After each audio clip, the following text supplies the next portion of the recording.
Dr. Anetta here. I am back. I took a short hiatus after the Valuing Your Vows series. And before we jump into our next series, I just wanted to step in and let you know, film a video a little bit about myself. So, kind of like a get to know me, but I'll have just a hidden guest. It's going to be the handsome camera guy. That'll be his name. So he's going to be asking me a few questions today just to get a chance, give you all a chance to know me a little bit better. And really, so I don't have to just talk into a camera without anyone there. So we can have some conversation because you all know I love conversations. So that handsome camera guy, are you ready? I am ready. Okay. All right. So do you want me to start off telling a little bit about myself, my journey with Faith to Feet, or are you wanna do you want to start asking me some questions? Let's jump right into it. Since I am the handsome camera guy and no one can see me, I'm currently on assignment, military assignment somewhere in the world. Let me just do my thing and allow you to do your thing and let your Faith to Feet family get to know who you are. All right, Does sounds that good. All right, that sounds good. All right, so first of all, I'd like to thank you as well as your audience for allowing me this opportunity to sit and talk with you for a little while. And so, having said that, let's jump right into it. So, Faith Defeat is kind of your new baby, right? It's my new baby. Can you kind of walk us through why Faith Defeat and why now? Okay, so Faith to Feet came about because I am a podiatrist, and podiatrists, as you may know, are foot doctors. And my faith has always been important to me. So I just combined those two loves and created Faith to Feet. So, as far as my faith journey, that began probably when I was, when I was little, a toddler. Like my parents took all of my siblings and I to church all the time, so we were introduced to Christ at a very, very young age. I accepted Christ as a child, but it wasn't until like probably around 12, 13 that I started to really, really, search the scriptures and get real deep into knowing who God was for myself. And then the journey has continued since then. And then the feet part of Faith to Feet, that began back in 2003 when I began my journey as a podiatrist. And I started podiatry school in Florida. And from there, my last year of school, I found out that I was pregnant with twins. And after I graduated, they were having some complications. So I didn't go right into work. And I just stayed home to take care of them. Wow. So I wasn't expecting all of that to start off, but I will say this. I am a fanboy. I am trying not to be a fanboy too much and trying to stay with this interview. I am a fan of your blog, and I've read quite a bit of your blog as well as I keep up with the channel. And I think it's very unique in terms of how you put your perspective on screen. And one thing you mentioned, and I'm not sure if your guests or your Faith Defeat family are really in tune to, your military spouse, and you've had a unique experience navigating life as a military spouse. Can you kind of tell folks, what your journey has looked like as you have navigated this space as a military spouse? So let me just start off first saying, I love to travel. So that piece for me has always been, pretty exciting. It's just when we incorporate children into moving every 2 to 3 years, that's the tricky part. It's okay, probably it was okay when they were younger, but now the camera guy and I have daughters that are in high school. And so as they have grown throughout, grade school, middle school, it has become more of a challenge with moving them and the emotions that come along with moving and leaving old friends and trying to make new friends. all of that. So as far as me being okay with the moves all the time, most of the time I'm okay with the move again because I like to travel. But it's not just about me, it's about, them as well as the handsome camera guy, making sure they're settled everywhere we go. So, but yeah, so just trying to make sure that my family is settled every time we move, and emotionally, mentally, spiritually. So physically, moving to different places mean not just you're just, finding new friends, but we have to find, a new, church, a whole new support system. So you're doing that every time. So imagine whatever personality that you may have, Faith to Feet family, if you're a planner like me, if you, like to know what's going to happen from the next day to the next. Sometimes we don't get that in the military. Sometimes, people ask me, so where are you guys moving to next? Sometimes we don't find out, until, maybe 6 months before we move. And I mean, we were even supposed to move to Japan, and then the orders got changed like a few months before, and we ended up in Virginia. So it's just, being able to try our best to manage the emotions that come with, the unknown. So let's talk about that. So in the very beginning, I didn't have much control over my career. I was doing the things that were required to get promoted. And as such, I would come home and I would essentially tell you and say, hey, Ann, for the folks that don't know, I do call you Ann. Hey, Ann, I just got orders, or they're talking about sending me to who knows where. Can you walk your audience through the emotions and how your faith grounds you, as well as our family, as we navigate that space? Okay. Oh, how my faith grounds me. So it's definitely my faith in those moments. And just I would say just a tad bit of me loving to travel comes into play during those times, because when I say I like to travel, travel is something that I plan. It's something that I say, hey, handsome camera guy, do you want to go here? In a few months, or there, or whatever. That's something that I plan.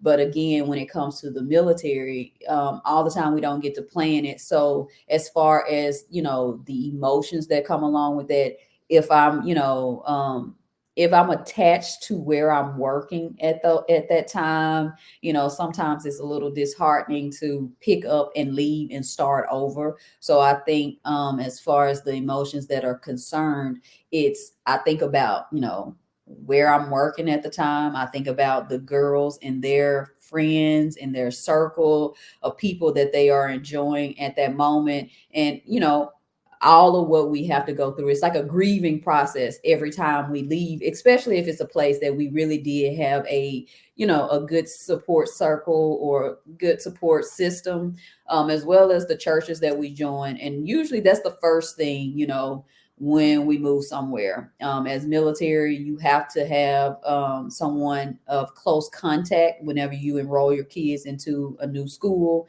and that's everywhere. That's for everybody. So you can think about, or you can imagine the challenges, you may have when you have to move a new place and no one there, and you have to say, who can I list as a emergency contact or an emergency contact? And so that's my first thing that I try to do every time we move somewhere is I usually make sure we find a church home. That way we can get comfortable with someone that we could use as an emergency contact. So the emotions that come with it, sometimes, they are pretty raw because I don't get to plan those places. And I know most of the time we're never stationed anywhere that we have family or friends that we know in those places. So just managing it is depending on my, I mean, I really do lean on my faith for that, because I know that God does not, put more on us than we can bear. And in those times I'm just trusting him that each place is a place that, he has already gone before us in those places, and that it is going to be a place that, if we didn't, recognize it initially, but throughout the time that we're there, we will recognize that it would, be a blessing to us. All right. So while you were saying that, it made me think. I want to give a shout out to you and the lovely camera guy. You all just celebrated your 18th wedding anniversary. So We shout did. out to you. We did. Um, and it's very, very fitting that you have this program, this podcast going, this YouTube channel going at this time. And something that you've been focusing on lately is valuing your vows. Hmm. Can you speak a little bit? And this is specifically, I want you to target the men on this. Can you speak about what it's like to live in a marriage where you do not have to compromise your vision, your values, or your voice? Oh, what that's like for me is I'm in a phase of appreciation. So I appreciate that. And I appreciate the fact that I don't have to compromise my values, my vision, and my voice. But I appreciate it because there were times in this relationship that I had to make sure my values and my vision and my voice wasn't compromised. So I feel like with anything that you have, that you've gotten, you receive, if you worked for it, you really appreciate it even more. So being married to the handsome camera guy, it's not, it's not like it's a bed of roses every day. I have to make sure in a respectful way that I am able to voice, some of my opinions, my values, and what I see for the family, as well as what I see for, the children or him. And so I think that I appreciate the fact that I don't have to compromise those things because of the conversations that you are willing to have. And that's what I appreciate most. Being married to someone that allows me to have conversation, because you know how I am wired. I need understanding. And I think the Bible says, like, in all your ways or in all things, get an understanding. And it's like, why are you guys so afraid of women asking questions or just trying to get an understanding when it's in the Bible? Are you asking me Well, that? maybe it's just, rhetorical. Well, let's stay on this point for a moment. So, in valuing, or for you to make sure you're in a relationship where you do not compromise your voice, and as you've mentioned, you do like to obtain a lot of understanding, and there's a stigma A lot that's of between understanding. a lot of understanding, and we know we're not immune to the stigmas that are associated with a lot of conversation and communication. And I'm saying this in the nicest way I can.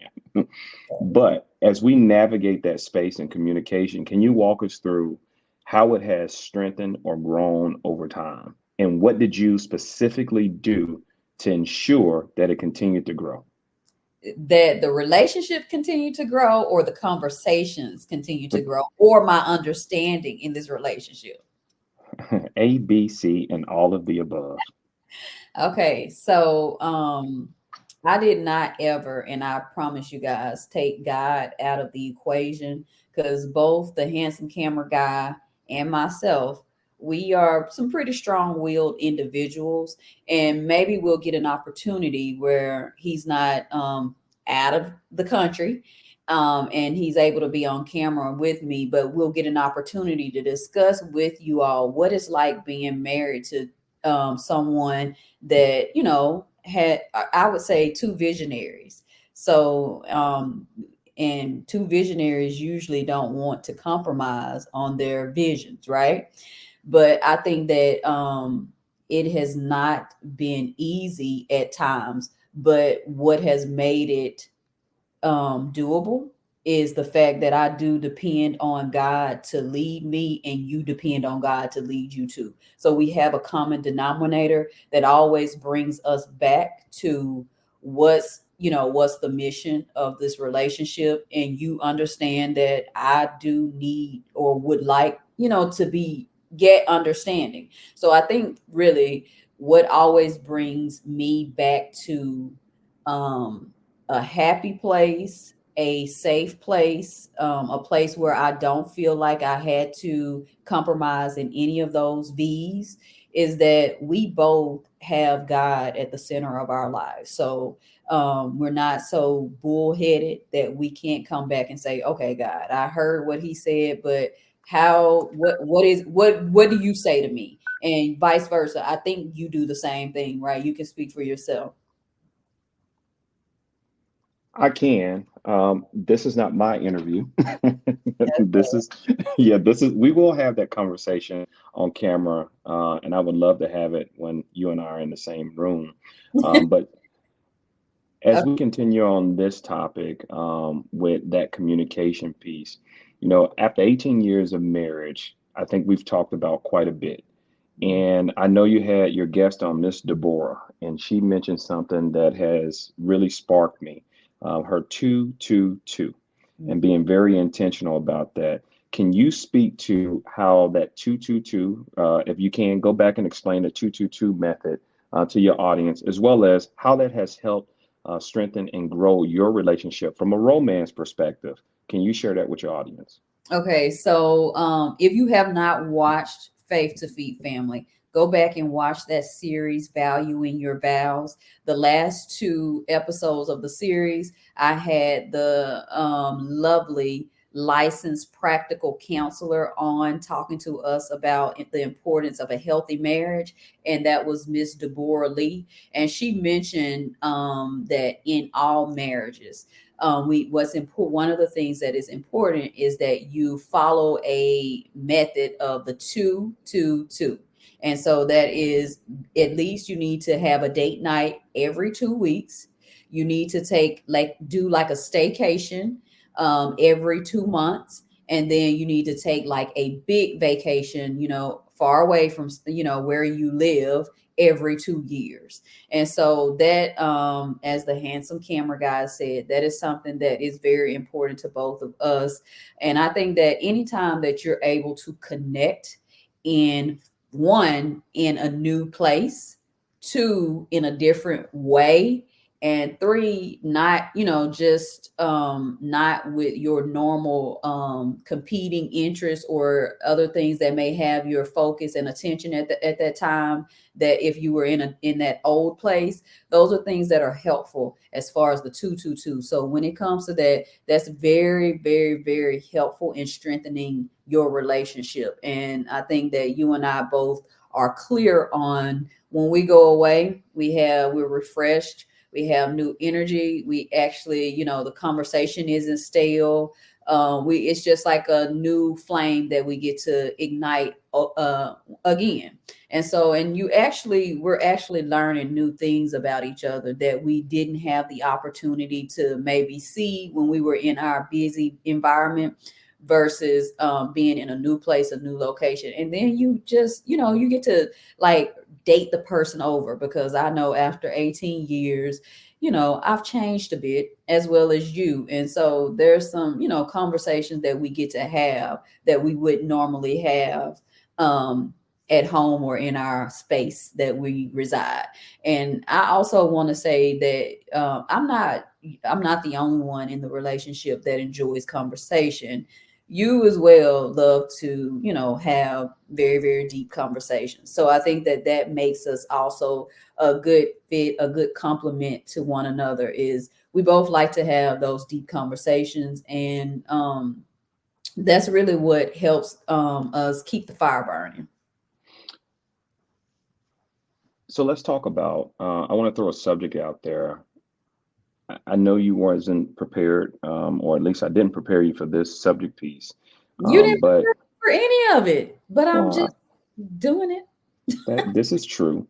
You are a content creator. You are a professional. You are a mom. You are a spouse, and you are a friend.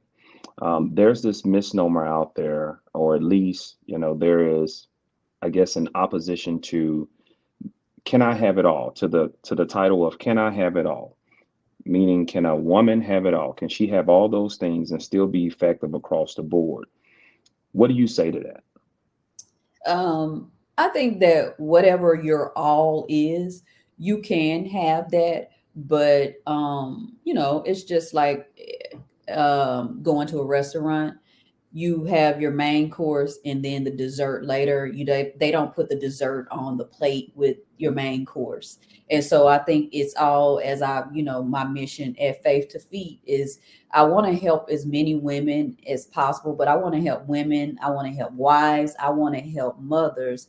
I want to help us to gain the, or not miss the moment in every season of our lives, be able to just walk in those seasons authentically and intentionally, by being able to gauge, is this the season to, put the dessert on the plate now, or is this the season where, the dessert needs to wait. So I feel like seasons mean, I just mean it's all about timing.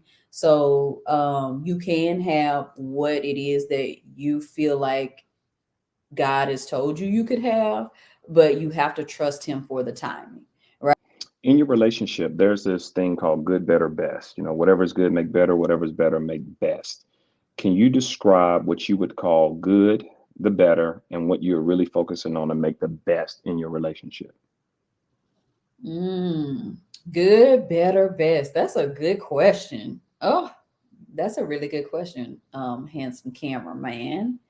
Okay, so what's good in my relationship is um consistency. There is consistency as far as you, who you are to our family, what you do for our family. That's really good. um what's better, am I answering the question right? Of course. Or should I be answering what could be good, what could be better, what could be best? Are So you meaning in a way? the beauty of this platform on Faith to Feet, you can take this thing wherever you want it to go. Okay. All right. So that's what's good. What's best is, um I will say this, you guys, my Faith to Feed family, what I treasure most, and please don't take this the wrong way or take me the wrong way. Again, this is a place of appreciation and gratitude. But what is best, Corey and I, or the handsome camera guy and I, have been married for 18 years. And as long as we have been married, I've never, ever had to call home to my parents for anything. And I think that that speaks to how important I am to him, as well as how important the girls and I are to him, as after we had children. So that has been the best thing, not being united with someone that is not willing to be selfless. And I can say you are definitely selfless. I tell you that all the time. And you are, you're very supportive. But the next is best. So what is best is both of our shared relationship with God, our individual relationships with God. I think that's the best thing in our relationship, because again, our relationships will have rough patches, and we have had our share of rough patches. But the best thing about this relationship staying on the track, is because we both know that we have a relationship with God, and we both want to, honor that relationship with Him. And so that is the best part of my vows with you. Can you tell me what you have found, I guess, philosophically most challenging from what you've experienced in your marriage versus what people told you marriage was like or should be like? And I preface that not and I preface that by saying you and I, we come from, similar backgrounds. We come from traditional Southern values, Mhm. Southern Christian values. And I know for me, and I'll allow you to respond to this. I know for me, there was this big thing about head of household and kind of what head of household should be like, and not to kind of get into the nuances of what that actually means, but philosophically, it was challenging as we find ourselves in the 21st century. You're a professional. I'm a professional. We have very demanding careers, as well as we have, a perspective of how we lead or how our marriage should be and how our family, the vision of our family. And so, with that, I found it to be philosophically challenging uh, by bringing in some of the information that I had from our childhood. Mm-hmm. What do you say to that? Did you bring in some information that you found philosophically challenging, but however, as you communicated with your spouse, it became much easier? Definitely can't became much easier through communication with you. But yes, there have been some things that were philosophically challenging for me as a woman and my role in this marriage. And not just as a wife, but also as a mother, like if mothers should be, at home all day, every day, taking care of the home, or if mothers are outside of the home. And I think that because you are a person that's willing to have conversations, and you like to talk, you like to discuss, you're not going to shut me down, because of that flexibility that you have when it comes to conversations. That's what made it easier. But yeah, I can definitely say the way women, are seen in the home as well as outside of the home, as you shared, we are both Southerners. And so those values have been, you know, pressed upon us, and we grew up around that. But it was just our willingness to continue having conversations and to fight for what really works for us, and to get outside of a box of what we saw growing up, to, really say, this is what works for Ann and the handsome camera guy. So I want to say this. I really appreciate what it is that you're doing on this camera.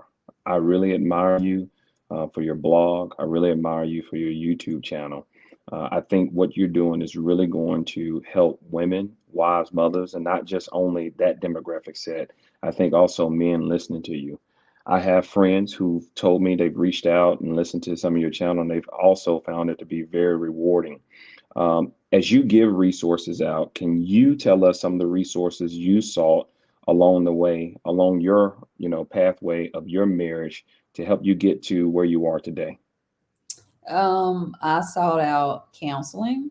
I sought out other individuals that were married, as well as I sought out, just books. I read books.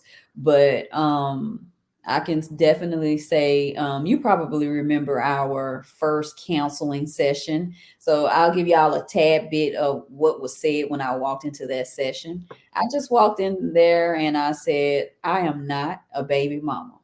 So you can imagine what went on after that. So that was our first counseling session. That's what I said when I went in there. So a lot of work has been done between both you and myself, but mainly I put the focus on myself as far as defining who I am and what it is that I provide for this family, and making sure that you understand, my importance and how important, those things are that I do in this family, as well as, I've shared, how much I appreciate you. So definitely, like I said, it's been the counseling, it's been books, it's been other spouses that are, married, and, just making sure that I, remain teachable, because sometimes, we can be in a place where we feel like, no one can tell us anything. And so I try to not be in that place ever.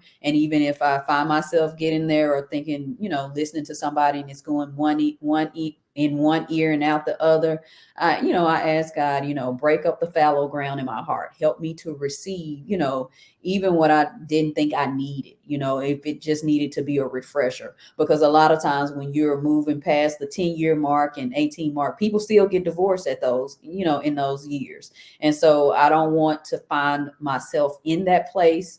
And so I'm really listening and paying attention as much as possible. And yeah, I'm a very observant person. So even if you're not speaking, I'm watching actions, I'm watching relationships, I'm even watching, divorced people. I mean, to be honest, I mean, I'm watching and observing lots of things, and I'm taking in lots of, content.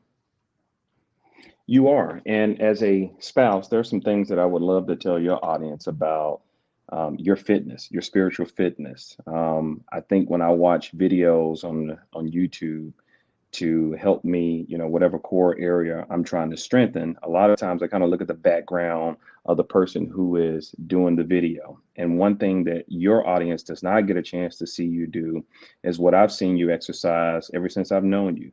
The first thing you do every morning before you do anything is you go pray. You brush your teeth, wash your face, and you go pray. And that is a muscle movement that you've exercised over the past 22 years I have known you. And so, with that, that has helped what I admire a lot about you in terms of your wisdom, your vision, and your values and your voice. So, if it's anything that you can leave your audience about your vision, your values, and your voice, what would it be? Oh, vision. I would say, really get honest with yourself about what it is that you do value. What is it that what is your vision, and what is your voice saying, or what is it that you want your voice to say? And my values, one of my main core values is honesty, and I really do value honesty, and I don't compromise on that. So I think that that is, actually a testimony to the healthiness of my marriage. Because listen, I'm not saying my marriage doesn't go through, different things. What I'm saying is it's healthy, and so when it comes to those values, your vision and your voice, understand what your values are and what you're not willing to compromise on. Therefore, you can enter into a union with someone and hopefully spend the rest of you all's lives together, because you already are solid on what your values are and then your vision. So I don't think that my vision has compromised at all, because my vision for me is, God, what do you see for Anetta? How do you see Anetta in this world operating according to your plans and your purpose? So that should not in any form or fashion interfere with your own vision. So when people, feel like they can't have separate visions, I'm talking about God's vision, his purpose, his plans for you, as an individual before you even meet that significant other. So I was solid and clear on, as the handsome camera guys shared. That's something that I've done all the time, because I wanted to be clear on who God saw me as, who I was to God. And that way I can be out here occupying spaces, maneuvering in this world authentically and intentionally. And then lastly, my voice. Honestly, my voice is the last thing I feel like I have to use. I think about my voice as a mother. Really, I want my values and my vision to show up way before my voice has to. So when I say I think about that as a mother, we have, twin daughters. I've always wanted them to recognize what it is that mommy values, what it is that what you see mommy do every day, what's mommy's vision. That way, when I don't have to come and get on to you or fuss at you about not doing this or doing that. And even if I that's the last thing I'll be doing, is using my voice. I want all of those other things to go before me, right? So I think that that's something that I would leave with my faith to feet family, my women, especially because we get a bad rap sometimes for our mouths and, using it as a weapon. But really, when I say don't compromise those values, your vision, and your voice, I put voice last, because if your values and your vision are intact and you're solid on that, the last thing that people would be able to question is your voice. So where you hear me speaking loudly is my blog on faithtofeet.com. So every Friday there's a new post, and that's really where I speak the loudest. And you can catch me here also on YouTube on Faith to Feet TV. And I do uploads every Monday. And yeah, that's where you can catch me. And just trying to give you a little bit of encouragement every time you see me. Lastly, what can we expect from you next? So, what I have in the works right now is I am putting together a community, and I want you to be able to, I want wives right now. Eventually in the future, it'll be a community for, women all together. But right now, I'm focusing on the wives. So, I am creating a community for wives to just come together and get support, solid support, be able to just come up with solutions for our day-to-day, problems that we need to solve within our marriages, as well as just a couple laughs, not, I don't even want to say a couple, I like to laugh. So yeah, just some laughs, some smiles, some support, and all of that good stuff. So that's what's happening in the future for Faith to Feet family. You'll be able to, if you are a wife, join a community, join in the community with me and other wives that, will be supporting one another, sharing, and just having a good time and growing in our marriages. Well, lastly, I want to thank you again for sharing your platform with me, allowing me to allow you to open up to your audience. And since we're on the subject of laughing as well as you coming a long way, because you've come a long way from where we first began. And I'll tell a quick story about when you were in podiatry school. It was your birthday, and you were leaving the library about 2 in the morning, and we were in Miami, Florida. And so again, I told you we are from small, well, my wife is from a small area in Arkansas where there were only two stoplights in her town. So she's coming home on this, I guess, this long street. It's a thoroughway or passageway in Miami. She calls me and she's coming home leaving the library. And at some point she says, "Wow, Corey, there's like three police cars behind me. Wow, it's four police cars behind me." And I said, "They're behind you?" I said, "Are they for you?" You said, "Yeah." I said, "Are you pulling over?" You said, "Yeah, I'm pulling over." And so the police lady comes to you and she says, "Hey, did you realize you had ran some red lights?" No, she said license and registration. You gave it to her and she said, "Did you realize you ran all those red lights back there?" And what did you respond? How did you Uh, respond to her? I don't remember. You said, you said those blinking red lights, I thought they were all broken. Ha, ha, ha. So you've come a long way in your experiences in life, and so with that, again, I appreciate you allowing me to interview you, and I look forward to more great content coming from you. Thank you, and I love you. This has been great. Thank you. I love you too, handsome camera guy. And hopefully, again, when he's on this side of the world, you'll be able to have a sit down with me and my Faith to Feet family. But again, I do appreciate you doing it in this manner. All right. Peace out, Faith to Feet family.